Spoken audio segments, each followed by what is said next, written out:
जय श्री हरि। हेलो दोस्तों, आपका स्वागत है हमारे चैनल भक्ति कथा संग्रह में। आज हम आपको बताने जा रहे हैं जगन्नाथ मंदिर का पौराणिक इतिहास, इसकी कहानी, इसके पीछे क्या कहानी छिपी हुई है, क्या रहस्य छुपा हुआ है और इसकी मूर्तियों के बारे में क्या कथा है, क्या कहानी है, वो हम आपको आज इस वीडियो में बताएंगे। तो जानने के लिए वीडियो को पूरा देखिएगा और अगर पसंद आए तो लाइक जरूर कर दीजिएगा। माना जाता है कि भगवान विष्णु जब चारों धामों पर बसे अपने धामों की यात्रा पर जाते हैं तो हिमालय की ऊंची चोटी पर बने अपने धाम बद्रीनाथ में स्नान करते हैं। पश्चिम में गुजरात के द्वारिका में वस्त्र पहनते हैं, पुरी में भोजन करते हैं और दक्षिण में रामेश्वरम में विश्राम करते हैं। द्वापर के बाद भगवान कृष्ण पुरी में निवास करने लगे और बन गए जग के नाथ अर्थात जगन्नाथ।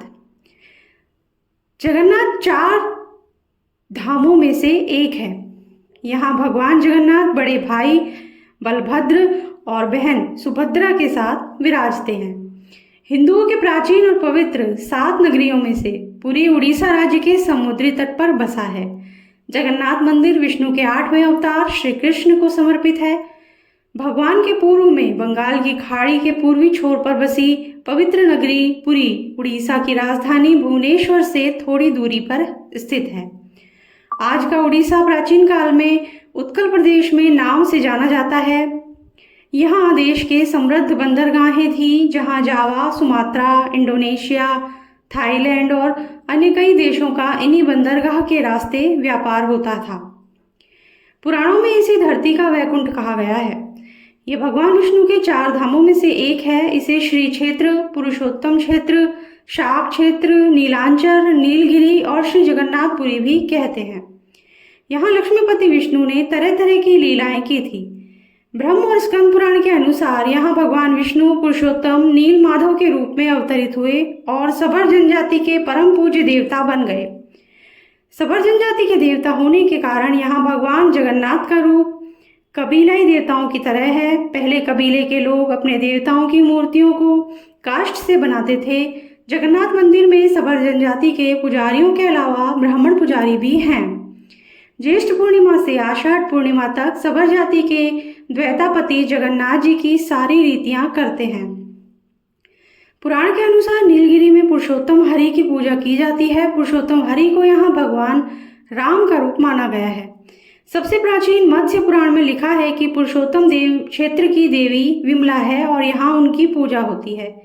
रामायण के उत्तराखंड के अनुसार भगवान राम ने रावण के भाई विभीषण को अपने इक्ष्वाकु वंश के कुल देवता भगवान जगन्नाथ की आराधना करने को कहा। आज भी पुरी के श्री मंदिर में विभीषण वंदापना की परंपरा कायम है।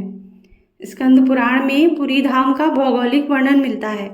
स्कंद पुराण के अनुसार पुरी एक दक्षिणवर्ती शंख की तरह है और यह 5 कोस यानी 16 किलोमीटर क्षेत्र में फैला हुआ है। माना जाता है कि इसका लगभग 2 कोस क्षेत्र बंगाल की खाड़ी में डूब चुका है। इसका उदर है समुद्र की सुनहरी रेत, जिसे महोदधि का पवित्र जल धोता रहता है। सिर वाला क्षेत्र पश्चिम दिशा में है और जिसकी रक्षा महादेव करते हैं। शंख के दूसरे घेरे में शिव का दूसरा रूप ब्रह्म कपाल मोचन विराजमान है। माना जाता है कि भगवान ब्रह्म का एक सिर महादेव की हथेली से चिपक गया था और वह यहीं आकर गिरा था। तभी से यहाँ पर महादेव की ब्रह्म रूप में पूजा करते हैं। शंख के तीसरे व्रत में मां विमला और नाभि स्थल में भगवान जगन्नाथ रथ सिंहासन पर विराजमान है। मंदिर का इतिहास। इस मंदिर का सबसे पहला प्रमाण महाभारत के वन पर्व में मिलता है। कहा जाता है कि सबसे पहले सबर आदिवासी विश्ववसु ने नील माधव के रूप में इनकी पूजा की थी। आज भी पुरी के मंदिर में कई सेवक हैं जिन्हें दैतापति के नाम से जाना जाता है। राजा इंद्रद्युम्न मालवा का राजा था, जिसके पिता का नाम भारत और माता सुमति थी। राजा इंद्रद्युम्न को सपने में हुए थे जगन्नाथ के दर्शन। कई ग्रंथों में राजा इंद्रद्युम्न और उनके यज्ञ के बारे में विस्तार से लिखा हुआ है। उन्होंने यहाँ कई विशाल यज्ञ किए और एक सरोवर बनवाया था। एक रात भगवान विष्णु ने उनको सपने में दर्शन दिए और कहा, नीलांचल पर्वत पर एक गुफा में मेरी एक मूर्ति है, उसे नील माधव कहते हैं। तुम एक मंदिर बनवाकर उसमें मेरी यह मूर्ति स्थापित कर दो। राजा ने अपने सेवकों को नीलांचल पर्वत की खोज में भेजा। उसमें से एक था ब्राह्मण विद्यापति। विद्यापति ने सुन रखा था कि सबर कबीले के लोग नील माधव की पूजा करते हैं और उन्होंने अपने देवता की इस मूर्ति को नीलांचल पर्वत की गुफा में छुपा रखा है। वह यह भी जानता था कि सबर कबीले का मुखिया विश्ववसु नील माधव का उपासक है और उसी ने मूर्ति को गुफा में छुपा रखा है। चतुर विद्यापति ने मुखिया की बेटी से विवाह कर लिया। आखिर में वह अपनी पत्नी के जरिए नील माधव की गुफा तक पहुंचने में सफल हो गया और उसने मूर्ति चुरा ली और राजा को लाकर दे दी। विश्ववसु अपने आराध्य देव की मूर्ति चोरी होने से बहुत दुखी हुए। अपने भक्त के दुख से भगवान भी दुखी हो गए। भगवान गुफा में लौट गए, लेकिन साथ ही राज इंद्रदयुम्न से वादा किया कि वो एक दिन उनके पास जरूर लौटेंगे, बशर्ते कि वो एक दिन उनके लिए विशाल मंदिर बनवा दे। राजा ने मंदिर बनवा दिया और भगवान विष्णु से मंदिर में विराजमान होने के लिए कहा। भगवान ने कहा कि तुम मेरी मूर्ति बनाने के लिए समुद्र में तैर रहा पेड़ का बड़ा टुकड़ा उठाकर लाओ, जो द्वारिका के समुद्र में तैरकर पुरी आ रहा है। राजा के सेवकों ने उस पेड़ के टुकड़े को ढूंढ लिया, लेकिन सब लोग मिलकर भी उस पेड़ को नहीं उठा पाए। तब राजा को समझ में आ गया कि नील माधव के अनन्य भक्त सबर कबीले के मुखिया विश्ववसु की ही सहायता लेनी पड़ेगी। सब उस वक्त हैरान हो गए जब विश्ववसु भारी भरकम लकड़ी को उठाकर मंदिर तक ले आए। अब बारी थी लकड़ी से भगवान की मूर्ति गढ़ने की।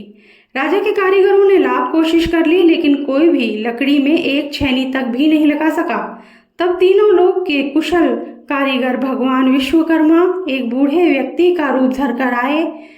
उन्होंने राजा से कहा कि वे नील माधव की मूर्ति बना सकते हैं, लेकिन साथ ही उन्होंने अपनी शर्त भी रखी कि वे 21 दिन में मूर्ति बनाएंगे और अकेले में बनाएंगे। कोई उनको बनाते हुए नहीं देख सकता। उनकी शर्त मान ली गई। लोगों को आरी, छेनी, हथौड़ी की आवाजें आती रही। राजा इंद्रदयुम्न की रानी गुंडीचा अपने को रोक नहीं पाई। वह दरवाजे के पास गई और उसे कोई आवाज सुनाई नहीं दी। वह घबरा गई। उसे लगा बूढ़ा कारीगर मर गया है। उसने राजा को इसकी सूचना दी। अंदर से कोई आवाज सुनाई नहीं दे रही थी, तो राजा को भी ऐसा लगा। सभी शर्तों और चेतावनियों को दरकिनार करते हुए राजा ने कमरे का दरवाजा खोलने का आदेश दे दिया। जैसे ही कमरा खोला गया, बूढ़ा व्यक्ति गायब था और उसमें 3 अधूरी मूर्तियां मिली पड़ी थी। भगवान नील माधव और उनके भाई के छोटे छोटे हाथ बने थे, लेकिन उनकी टांगें नहीं थी, जबकि सुभद्रा के हाथ पांव बनाए ही नहीं गए थे। राजा ने इसे भगवान की इच्छा मानकर इन्हीं अधूरी मूर्तियों को स्थापित कर दिया। तब से लेकर आज तक तीनों भाई बहन इसी रूप में विद्यमान हैं। वर्तमान में जो मंदिर है वह 7वीं सदी में बनवाया गया था। हालांकि इस मंदिर का निर्माण ईसा पूर्व 2 में भी हुआ था। यहाँ स्थित मंदिर 3 बार टूट चुका है। 1174 ईस्वी में ओडिशा शासक अनंग भीमदेव ने इसका जीर्णोद्धार करवाया था। मुख्य मंदिर के आसपास लगभग 30 छोटे बड़े मंदिर स्थापित हैं। इसी के साथ हम आज का ये वीडियो समाप्त करते हैं। पसंद आया हो तो लाइक कर दीजिए, चैनल को सब्सक्राइब कर दीजिए, बेल आइकन प्रेस कर दीजिए, ताकि हमारे आगे आने वाले वीडियोस भी आप तक आसानी से पहुंच सकें। Thank you. जय श्री कृष्णा।